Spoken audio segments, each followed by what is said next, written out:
Hello, good people of YouTube, Mountbatten here, and today we've got a devblog that was released a few days ago that I haven't really seen anyone talk about, and it has to do with nerfing Soviet CVs quite a bit actually, and in a pretty big way, and again, it's gone pretty much unmentioned so far, and it's interesting looking back at the development cycle of other Soviet ships like the Slava and the Petropavlovsk, and it's the same thing happening again. The same cycle of the ship's super strong during testing, gets nerfed pretty hard, but no one really talks about that. And then when the ship comes out, it's perceived as being that ship that it was during testing.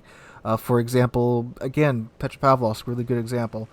During testing, the ship could like rail battleships, cruisers, and DDs from almost any distance with its crazy AP, which meant it could citadel Yami from like 18 kilometers away and absolutely nuke the crap out of it.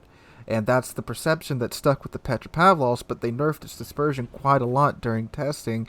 And when the ship came out, as we know today, it's still incredibly tanky. I still think that aspect of it needs to be toned down quite a bit. But it can't hit Jack outside of like 12 kilometers. So again, interesting seeing that we're entering that same cycle of super OP during testing, gets nerfed, but it still is perceived as OP. But anyway, let's go ahead and dive into this dev blog. And it's not just the Soviet CVs that got changed. Quite a few other ships got changed around quite a bit too. But anyway, as always, if you wish to read along as I read aloud, or check out the dev blog afterwards, which I do encourage you guys to do, link to it is in the description down below. Again, any relevant artwork or images I will throw up here on screen as we go through it. And let's go ahead and dive on in. Alright, ST 10.6 changes to test ships. We adjusted the parameters of some ships based on testing results. The changes will be applied to D7 provinces, Ragnar, and Soviet carriers. Please note that all information in the development blog is preliminary. Announced adjustments and features may change multiple times during testing. The final information will be published on our game's website. Alright, so the 7 provinces. Main battery reload time reduced from 7 to 6.5. Hit points of the airstrike armament aircraft increased from 1460 to 1860. So the 7 provinces is the next dockyard ship, and that event will be beginning in the next update. So she got a bit of a buff to her reload time, half a second, and her airstrike aircraft have more health now by 400.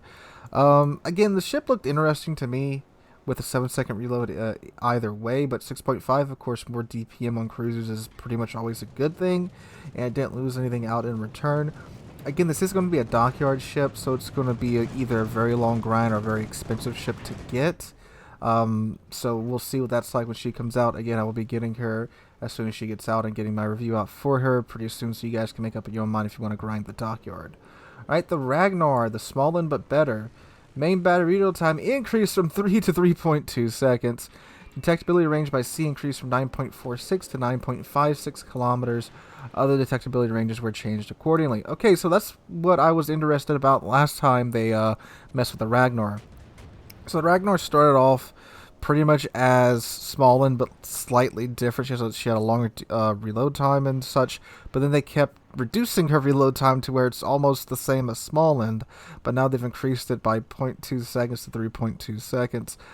She's still going to be a really powerful DD in my mind with 0.2 more seconds on the reload time. You may not be able to get the reload down to the crazy fast reload that the Smallland has, but she still, in my mind, is going to be pretty strong and pretty interesting. But anyway, on to the main feature, Soviet aircraft carriers. The flight altitude of the skip bombers has been reduced. Remove the repair consumable from all squadrons. That, ladies and gentlemen, right there is absolutely massive. That's a huge nerf. So if you don't know, the Soviet CVs work by having insanely large squadron sizes, but the squadron's planes have minuscule health. Again, the Nakimov, which is the tier 10, her fully upgraded planes have less health than Rangers stock planes. So, yeah, they definitely needed that. Well, apparently they didn't, but most people perceived that that heal was going to be what made the planes even usable. Plus, they have the speed of FDR's planes. So they're incredibly slow, have just minuscule health, and now they do not get a heal. Now, I think on the lower tier ones, it was the skip bombers that got the heal, but I think once you got to tier 8, each squadron got a heal. But now, that's no more. So these paper planes cannot heal themselves up anymore. And if you go back and look at the video that we looked at, the clip from, I think, the PT server where the Nakamov, like, just one line dropped, what was it? It was the Soviet tier 10 DD that was it, the Grozovoy. He one line dropped it, and we could see, you know, that the planes ate one cloud of flak, and they were all smoking about to get killed. Then he popped the heal, and he survived long enough to dump on that Grozovoy. But in that instance, he probably would have lost most of his planes without the heal. So that's not the only thing that's changed, but let's run through the individual changes on each CV. So, on the Komsomolets, which is the Tier 4, maximum aerial torpedo damage reduced from 3830 to 3333, alright. Dive bombers replaced by skip bombers. Change the parameters of attack aircraft. Maximum damage increased from 1450 to 2150. Changes to cause fire increased from 4% to 8%. Size of attacking aircraft reduced from 4 to 3. Number of aircraft on deck reduced from 8 to 6. Torpedo bombers restoration time increased from 72 to 96 seconds. So the Tier 4 had quite a bit changed about it. And the thing is, from Tier 4 to Tier 6, double CV games are super common. So, needless to say, having two CVs attacking your team at the same time is quite painful, especially for those lower tier ships, because many of these ships are World War One or pre-World War One ships, so they don't have a lot of AA. So, yeah, it looked like they nerfed her a little bit. They reduced the amount of planes she had in the squadron and such, and they kind of buffed up the damage, but just having less planes, of course, is worse overall. Alright, the Serov, which is the Tier 6. Change the parameters of attacks aircraft rockets. Maximum damage increased from 2150 to 2800.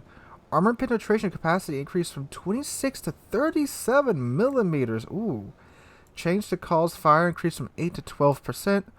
Machine gun time of stock aircraft increased from 2.4 to 3.35 seconds. Machine gun action time of researchable aircraft increased from 2.4 to 3.4 seconds. Number of attack aircraft on deck increased from 12 to 15. So they majorly buffed the pin of the Serov's rockets. So they can now pin 37, which means theoretically they could attack, well, they're going to have to because they're Tier 6. They can attack most Tier 8 ships and be fine with the rockets.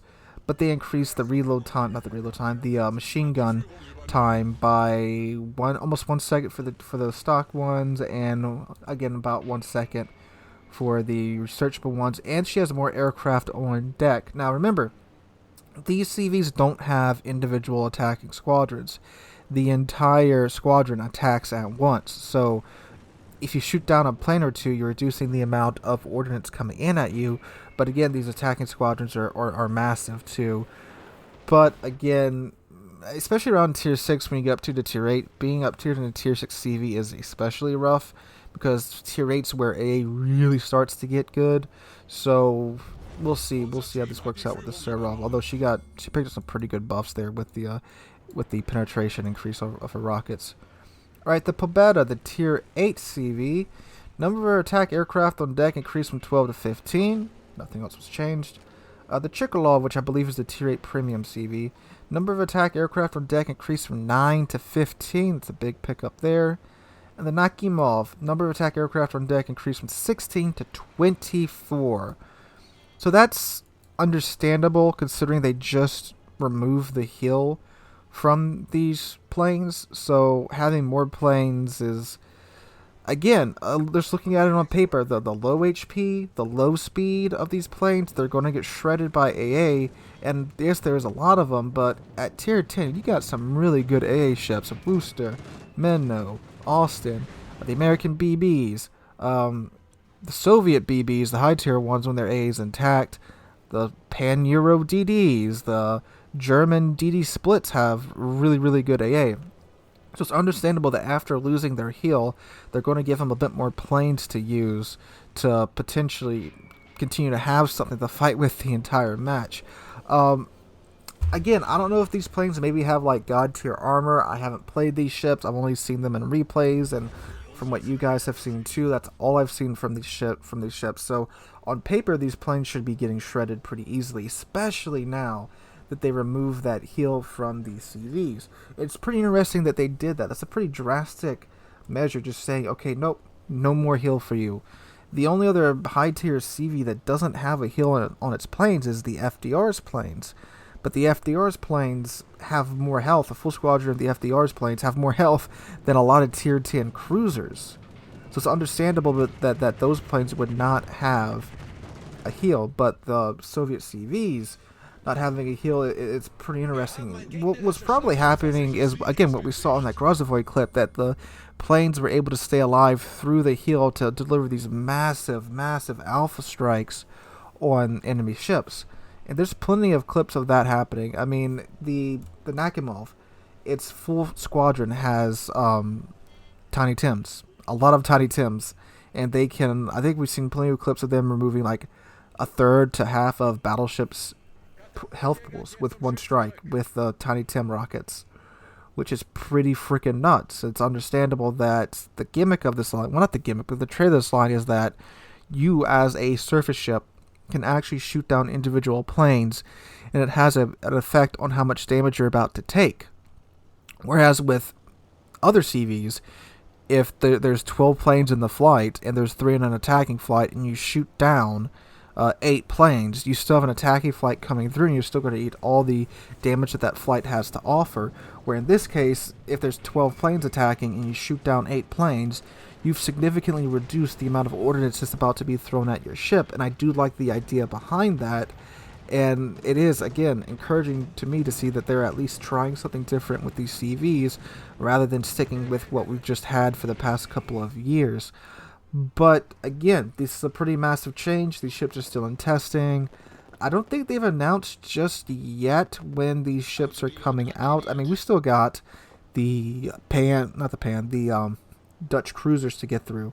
So we've got, I think it'll be almost 2022 by the time the Dutch cruisers fully come out, because we've got the Early Access event Part 1 right now, then we get the Early Access Part 2, and then we have the 7 Provinces Dockyard event, which normally runs about 2 or 3 updates. So we may get them late 2021, maybe around October, November-ish, if they stick according to their timetable here, like they normally do with new ships and such.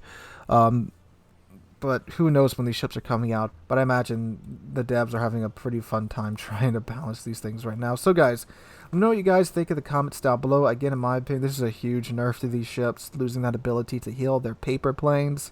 That's going to be an interesting change up to what we've seen so far from these Soviet CVs. But again, let me know what you guys think in the comments down below. If you enjoyed the video, make sure to drop a like and subscribe to the channel. One way to 30,000 subs, just past 27,300 a few days ago, and I cannot thank you guys enough for that. Hope you guys are having a wonderful day. Hope to catch you guys in the next one.